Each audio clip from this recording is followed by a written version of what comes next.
na pinamagatan po ito, tinapay ng buhay. Sabi po doon, ang verse po ay, na napili ko ay sa Marcos 6:41 to 42. Sabi po dito, kinuha ni Jesus ang limang tinapay at dalawang isda. Tumingala sila sa langit at nagpasalamat sa Diyos. Hinahati-hati niya ang mga tinapay at itinigay sa kanyang mga alagad upang ipamahagi sa mga tao. Hinati-hati rin niya ang dalawang isda at ipinamahagi rin nila. Ang lahat ay nakakain at nabusog. Salamat po sa pagkakabasa ng salita. Ulitin ko po, doon po ang pinamagatan ko po ito na tinapay na nagbibigay buhay. Sabi po doon, naranasan mo na bang magutom? Wala kang makain o kaya dumating ka na sa point na pakiramdam ay kulang ang pera o kaya ay kulang ang lakas. Talagang may pagkakataon na sa gitna ng buhay na pakiramdam natin na ang talagang buhay ay kulang ang lakas. Kaya't ating pag-aralan ngayon kung paano himala ang ginawa ni Jesus sa paghati-hati ng limang tinapay at dalawang isda sa libu-libong tao. At paano nga ba ang naging resulta ng himala nito na ginawa ng Diyos? Sabi po doon, bago pa po mangyari ang limang himalang ito ay galing ang mga alagad ni Jesus sa ministeryo. Sinundan siya ng mga tao kung saan sumunod kay Jesus at nagala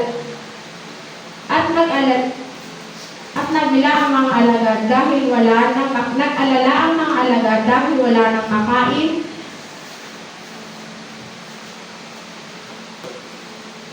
ng mga tao. Dahil meron lamang silang 5 tinapay at 2 isda.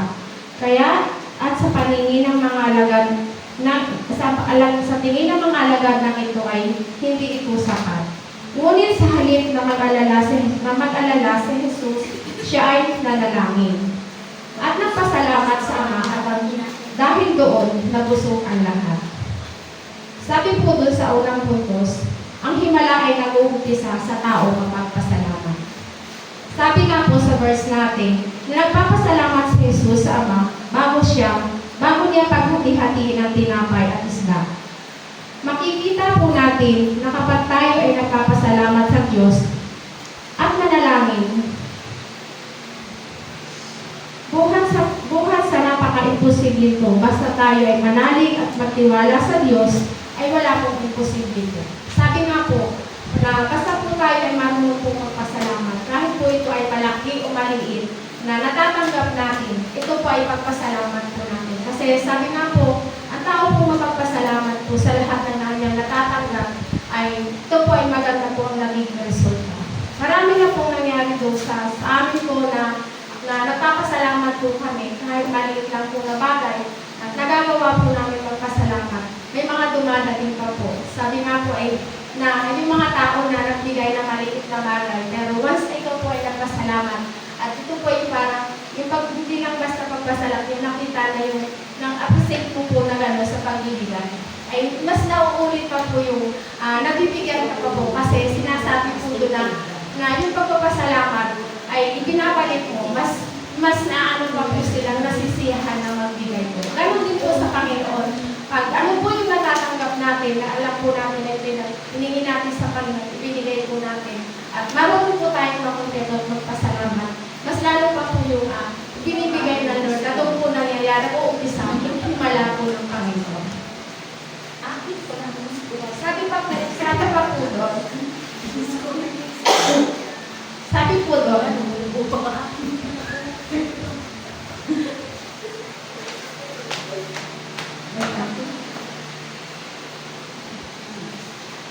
sabi pa po doon sa unang Tesalonica 5:18. At magpasalamat kayo sa Diyos sa lahat ng pagkakataon, sapagkat ito'y kaloob ng Diyos para sa inyong pakikipag-isa kay Kristo. Yun, tulad po ng mga sinabi ko po kanya. Sabi nga po dito, sa pagpapasalamat tayo sa lahat ng pagkakataon, tulad ng ginawa ni Jesus na natihati niya ang tinapay at pagkatapos niya ay nagpasalamat sa Ama. Ipinapakita dito na ang pagpapasalamat natin ay merong bagong himala. Sabi po doon sa pangalawang puntos, ang himala ay nagpapakita ng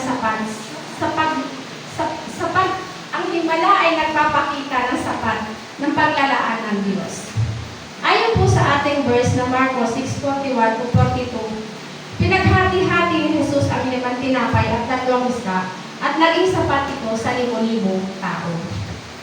At yun nga po ang naging sapat ang 5 tinapay at 2 isda sa 5,000 dahil sa kalooban ng ating Panginoong Jesus. Sabi po dun sa 2 Corinto 9:8, magagawa na ni Diyos na kasaganahin kayo sa lahat ng bagay at higit sa inyong pangangailangan upang sumagana kayo para sa mabubuting gawa. Pinapakita po rito na hindi kulang magbigay ang Kristo, kundi laging sapat sa lahat po ng kanyang mga biyaya. Ang konklusyon po dun ay,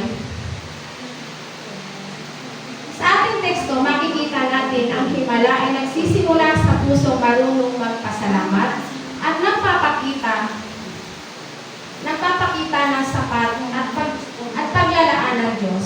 Kahit kaunti ang mayroon, kapag pinagkakatiwala natin ito sa Diyos, magagawa niya ito paramihin at gawing sapat para sa lahat. Pinapakita ng himalang ito na walang imposible sa Diyos. Sabi po doon, ang nakuha ko pong aral doon ay, ang himala ay hindi lamang nangyayari noon, kundi ang himala ay kumikilos pa rin hanggang sa ngayon. Kaya nga sa halip na mag-alala sa ating kakulangan, matuto tayong magpasalamat, magtiwala sa Kanya. Kapag ipinagkatiwala natin sa Diyos ang ating mga alalahanin, ito po ay gagaan at ang Diyos po ang bahala na kumilos sa lahat ng ating alalahanin. At ang Diyos po ay mapaghiwala sa lahat po ng ating mga pangalanan. Siya ang gagawa ng himala at maglalaan ng higit pa sa ating inaasahan. Maraming salamat po at God bless you.